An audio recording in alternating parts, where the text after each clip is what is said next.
You know what it felt like? It felt like dad strength. You know when you were a kid and you're wrestling with your dad, and he's just taking all the hits and he's toying with you, and then boom, he just takes you down?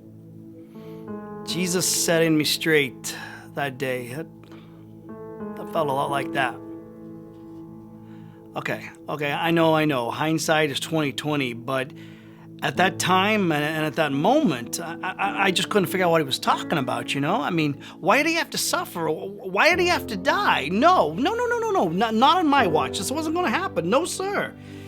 It just wasn't like he was thinking straight, I kept thinking maybe he's dehydrated, maybe he's hungry.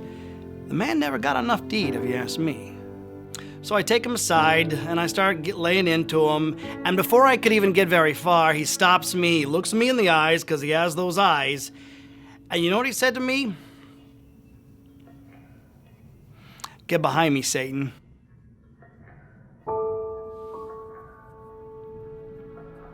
Dad strength. Those words, those eyes, that moment floored me. He floored me. But I mean, seriously, get behind me, Satan. All right, I admit I have some flaws, but Satan, that stung a bit, you know what I'm saying? I just didn't get it. I just didn't see the whole picture, which won't be the last time that'll happen, mind you. You see, I wanted him to use that dad strength on the world,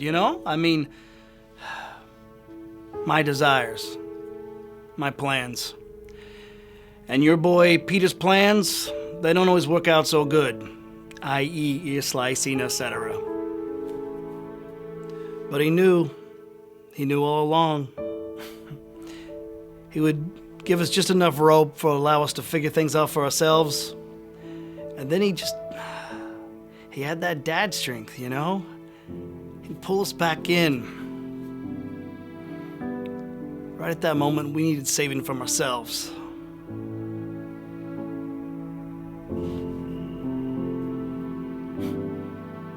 That was his plan all along. Saving us from ourselves.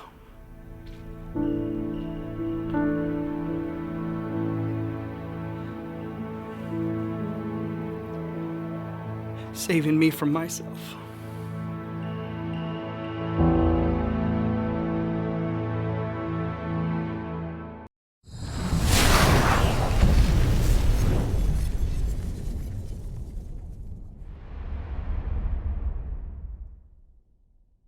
Welcome to our third week in our Lenten series. This week we're going to be focusing on unplugging so that we can get back to doing what we talked about last week, which is noticing God. To begin today, I want you guys to find a partner and share. What is one really great thing that's going on in your life, or maybe one not so great thing that's going on in your life? Take a quick second to do that.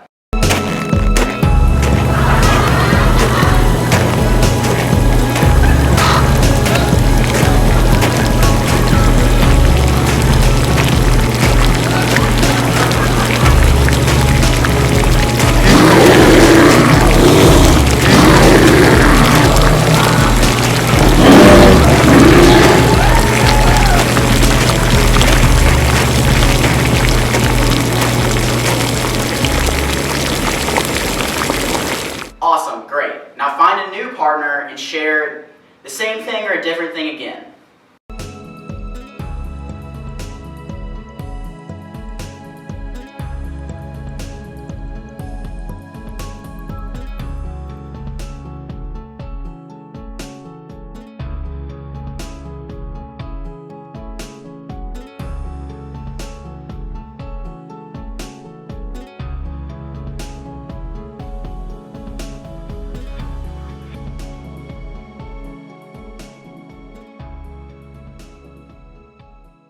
I wonder how different the second time was for you compared to the first time of trying to share what was going on in your life. I think pretty obviously the second time was a lot easier because there wasn't an annoying track playing or lots of distracting sounds. And as silly as this seems, it's so much easier to understand and comprehend what someone is saying to us when there's not as many distractions. And the same thing can be said for how we interact with God. And probably it even goes double for our relationship with God. Because the distractions that try to get in between the connection that we have with Him are probably too many to count. Today is all about noticing those distractions. Some in our life that we can control and others that we can't. But we're going to try to be intentional about looking for ways to unplug and connect with God every single day. And we're going to be doing this by looking into the book of Exodus, chapter 20. Remember the Sabbath day by keeping it holy. 6 days you shall labor and do all your work. But the seventh day is the Sabbath to the Lord your God. On it you shall not do any work, neither you, nor your son or daughter, nor your manservant or maidservant, nor your animals, nor the alien within your gates. For in 6 days the Lord made the heavens and the earth, the sea and all that is in them, but He rested on the seventh day. Therefore the Lord blessed the Sabbath day and made it holy. Oftentimes in life, we find ourselves going all the time. It feels like every day we wake up with something to do. We go all day knocking things off of our checklist, and we get back home with just enough time to get a little bit of rest and do it all again. But here we're introduced to this idea of Sabbath. But what is Sabbath? It's a holy day of rest. We first find out about it in the Old Testament. And when it says rest, it's talking about taking a whole day out of our week to not work, to not try to knock things off of our list, but rather to spend time connecting back to God and connecting back to the community of believers. God Himself even took a Sabbath. After spending 6 straight days creating and orchestrating the way the entire universe works, God spent the 7th day resting and looking back over His work, reflecting God thinks so much of the Sabbath that he put it in the 10 Commandments for us. That's right. When God was listing off 10 of the most important things about walking the walk of a Christian life, one of the things he wanted us to do was rest. That's awesome. It's literally permission from God to take a day off, to rest and recharge. I've been looking for this my entire life. But what does the Sabbath actually look like for us today? Because sometimes, I'll admit, there are probably days where I can't just spend a full day not doing anything. But a more specific definition for Sabbath is taking an intentional interruption and break from all of the things that we do every single day. But then using that time to connect back to God by praying and listening for his voice, studying his word so that we know what he has in store for us. But this can also look like taking a day like Sunday and to not devote our attention to doing anything work-related, but just to rest in God. In the scripture it says this includes you and everyone in your family. It even says your livestock should not be working on the Sabbath. That's right. If you have a horse or a cow, they can't do anything on this day. But we all rest in different ways. It can be as simple as doing something that you love, like taking the time to draw, go on a walk and notice nature, take some pictures, play a sport, whatever it is that you love to do that brings you rest and brings you peace. This is what God wants you to do today. But it also can be spending time at church, volunteering, fellowshipping with other brothers and sisters in Christ. Basically doing anything that places us in the presence of God. He's the source of our rest and our peace. He's a creator who knows exactly what we need to be ready to handle the challenges that life is going to throw at us. Because when we find this peace and we connect with God, we're able to recharge, or we're able to conquer anything that's going to come up in the days that follow our Sabbath. But the great news is it doesn't just have to be a once-a-week thing.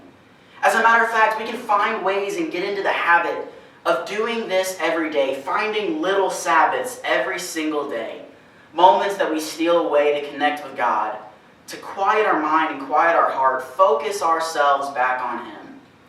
But why do you think this is so hard for us to do? Why is it so hard for us to unplug and connect with God? You see, what I think it's all about, I think that we get so worried about being in control of our life. I think we get so worried about things going wrong, things being out of our control, that we would rather just go all day long. But when we finally quiet our minds, when we finally find rest in God, it allows us to recharge, it allows us to handle all of those things better. And so now we're going to take some time right now to practice this, to quiet our minds and our souls. So I'm going to ask that everyone give your phone to your leader. I know how hard it sounds. It's just a few minutes, you're going to be fine. So place your phones off to the side, somewhere you can't find them. And I want you to take your journals, and something to write with. And I want you to write down the things that you feel are always battling for your attention. And it could be anything. Everything from phone, school, sports, work, maybe even it's activities that you're involved in at church that you're always thinking about. I want you to write those down, and I want you to pray over them. I want you to pick one specifically to pray, God, help me to release this to you this week. So that instead of worrying about this, instead of stressing about this, I can find hope and rest in you.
So I challenge you this week, really think and dwell on how could something like this be a part of your daily routine?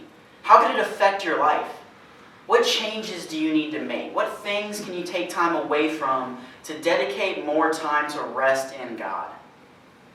And then as a family, maybe consider taking a break from chores or from something that happens every single week, and instead go as a family or a youth group or a friend group and go do something fun. Go do something together, fellowship together, and allow God to be over that situation to bring you rest in that. Let us pray. Our Father in heaven, hallowed be your name. Your kingdom come, your will be done, on earth as it is in heaven. Give us today our daily bread, and forgive us our debts, as we also have forgiven our debtors. And lead us not into temptation, but deliver us from the evil one. For yours is the kingdom, the power, and the glory forever. Amen.